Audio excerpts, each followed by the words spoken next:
Friends, आज की video में हम बात करेंगे अमेरिकन पोएट एमिली डिकिंसन की एक फेमस पोएम के बारे में जिसका नाम है the brain is wider than the sky. ये जो पोएम थी ये 1863 में उनकी फैसिकल 26 में पब्लिश की गई थी।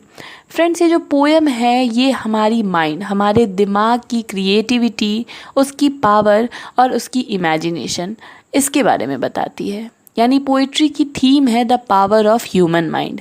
हमारा जो दिमाग है उसकी क्या कैपेसिटी है, वो कैसे सोचता है, और इतनी ज़्यादा पावर है उसमें कि उसके सामने ना आसमान कुछ है ना समुद्र कुछ है, और यहाँ तक कि गॉड जो है वो भी बिल्कुल उसके इक्वल है।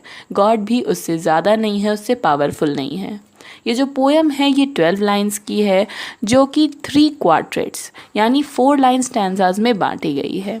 साथ ही अगर बात करें इसकी राइमिंग स्कीम की तो पोएम की राइमिंग स्कीम है ABCB DEFE GHEH। Friends, poet की बात करें तो एमिली डिकिंसन एक अमेरिकन पोएट थी। उनका जन्म हुआ था 10 दिसंबर 1830 में और उनकी डेथ हुई थी 15 मई 1886 में। उनकी पोएम्स में डेथ और इमॉर्टैलिटी के थीम्स को डिस्क्राइब किया जाता है।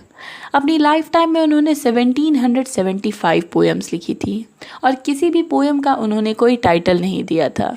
तो जो पोएम की फर्स्ट लाइन होती है उन्हें ही उस पोएम का टाइटल माना जाता है। उनकी फेमस पोएम्स में because I could not stop for death, I measure every grief I meet, success is counted sweetest, ये सभी शामिल हैं। तो चलिए फ्रेंड्स, आगे बढ़ते हैं और इस पोएम को पढ़कर समझने की कोशिश करते हैं। The brain is wider than the sky, यानी हमारा ये जो दिमाग है वो इस पूरे आसमान से भी ज़्यादा वाइडर है, ज़्यादा फैला हुआ है। यानी आसमान जो है वो हम कहीं भी जाएं हमें आसमान ज़रूर दिखता है, इतना आसमान फैला हुआ है। लेकिन उससे भी ज़्यादा हमारा ये जो माइंड है वो खुला हुआ है, फैला हुआ है।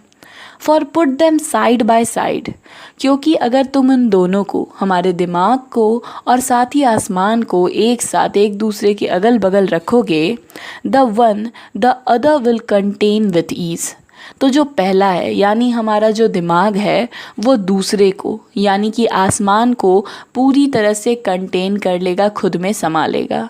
यानी हमारा दिमाग इतना बड़ा है कि उसमें पूरा का पूरा आसमान समा सकता है।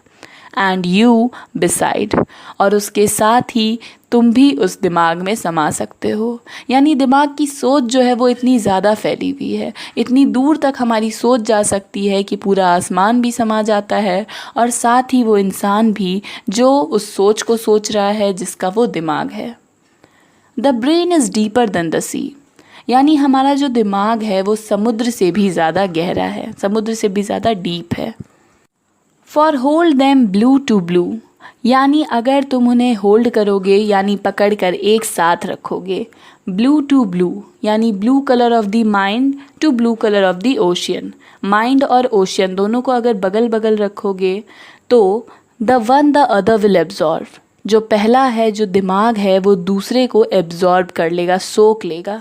यानी हमारा दिमाग जो है वो पूरे समुद्र को सोख लेगा। एज स्पॉन्जेस बकेट्स डू, बिल्कुल उसी तरह जिस तरह से जो स्पॉन्ज होते हैं वो बकेट के पानी को सोख लेते हैं। यानी एक बकेट पानी है और उसमें अगर हम स्पॉन्ज डालें तो वो स्पॉन्ज जो है सारे पानी को सोख लेता है। बिल्कुल उसी तरह हमारा जो दिमाग है वो समुद्र को भी उसी तरह से सोख सकता है, इतना ज़्यादा गहरा है, इतनी उसकी कैपेसिटी है। The brain is just the weight of God, यानी हमारा जो दिमाग है उसका वज़न कैसा है तो बिल्कुल भगवान के वज़न की जैसा, गॉड जो है बिल्कुल उनके वज़न के जैसा ही हमारे ब्रेन का वज़न है। For heft them pound for pound, heft यानी लिफ्ट करना, उठाना, यानी अगर तुम उन्हें उठाओगे, उन्हें मेजर करोगे, पाउंड फॉर पाउंड उनका एक एक पाउंड नापोगे, वज़न नापोगे। And they will differ if they do, और अगर तुम्हें लगेगा कि इनमें कोई डिफरेंस है, अगर ऐसा हो, वैसे तो ये बराबर होने चाहिए, लेकिन अगर तुम्हें लगेगा कि इसमें शायद डिफरेंस है, एक का वज़न हल्का ज़्यादा है, तो वो डिफरेंस कैसा होगा? एज सिलेबल फ्रॉम साउंड, बिल्कुल उतना ही डिफरेंस होगा जितना एक अक्षर और एक आवाज़ में होता है। यानी जैसे ही हम एक अक्षर को बोलते हैं तो आवाज़ पैदा हो जाती है उस एक अक्षर से, तो बिल्कुल वैसा ही जो है कंपैरिजन है हमारे दिमाग के वज़न का और गॉड के वज़न का। इतनी ही भारी सोच जो है वो हमारे माइंड में आती है जितनी भयानक और जितनी ही प्रभावशाली जो है वो गॉड की इमेज है। तो फ्रेंड्स, यहाँ पर ये पोएम ख़त्म होती है। पोएम बेसिकली हमें ये बताती है कि हमारा माइंड जो है वो कितना पावरफुल है और उसकी कैपेसिटी कितनी ज़्यादा है। तो फ्रेंड्स, ये थी एमिली डिकिंसन की poem the brain is wider than the sky. अगर आपको वीडियो पसंद आई तो प्लीज़ लाइक, कमेंट और शेयर करिए।